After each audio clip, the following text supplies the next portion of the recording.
TriMet changes some of its security practices because of recent attacks like this one on the Max. TriMet says it will send transit police and security officers on targeted missions to address this kind of activity. Meantime, one of these girls and her mother charged in the attack just appeared in court. K2's Tom Jensen is live outside the Justice Center now. And Tommy, prosecutors really want to keep these two in jail, don't they?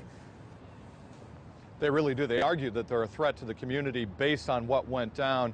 A family allegedly beating a child on a Max. It's hard to dispute what the video shows.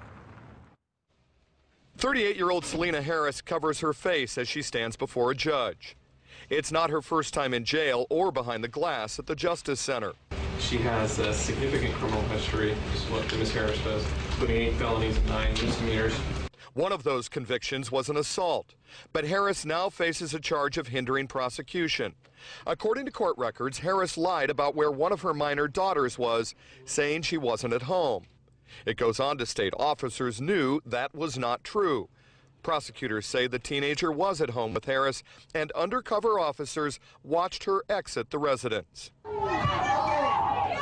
The victim talked to K2 earlier this week about the beating. It felt like it was for 5 minutes. It felt longer than it was. It may have been 10, 20 seconds, but it felt like forever. And Harris's adult daughter, 18-year-old Rakisha Burns, is charged with that assault, among other things, for her part in the attack. Her 2 half-sisters, just 13 and 16, face the same charges in juvenile court. But Rakisha, now an adult, is in jail and charged like an adult, along with her mother. She is on parole, on juvenile parole for criminal mischief, and she has prior juvenile adjudication for assault.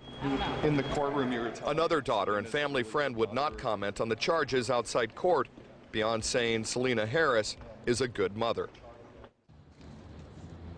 Mother and daughter remain in jail here at the Justice Center tonight. The 2 minor daughters are being held at the Juvenile Detention Center. We're live in the downtown outside the Justice Center. Tom Jensen, K2 News. We have heard from a lot of you wondering why this isn't being handled as a hate crime because the 14-year-old girl who was attacked is white. In fact, on that video, you can hear the attackers using racial slurs. On your side, investigator Dan Tilken took that question to police and the prosecutor in the case, and they say the attack doesn't fit Oregon's hate crime criteria, Dan? It all comes down to intent. The prosecutor told me they had to look at why the attack happened in the first place, but people feel strongly about that decision not to charge a hate crime.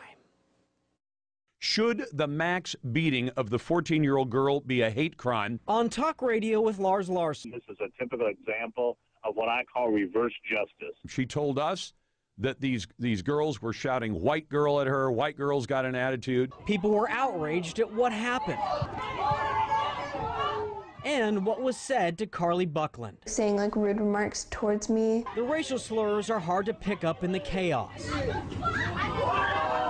but prosecutors heard them. Why they didn't charge a hate crime. The big question here is the bias motivation. Was the topic of PSU professor Randy Blazak's class on hate crime. It has to be about the base motivation for the crime itself. Say there is a fight between a blue person and a green person over money. And if during the fight the blue person says, "I hate green people," that's not a hate crime. That's because color wasn't the cause of the fight. I hate blue people. It's the example Professor Blazak used as his class debated where to draw the hate crime line. She didn't call her a white girl until afterwards. And if you actually look on the YouTube video, the white girl was standing up in her face. The slurs were being used as a verbal punch, not as motivation for the crime. Little kids being bratty little kids. Would this crime have happened but for the race of the 14-year-old girl who was attacked? It's possible. The detectives in the case had 2 deputy district attorneys review the evidence independently. I'm told both reached the same conclusion, the conclusion the victim's race was not the reason for the attack. So if they'd said, because you're white, I'm going to beat you up, different story. Right. It came up during the attack. Gotcha. Dan Tilken, thank you.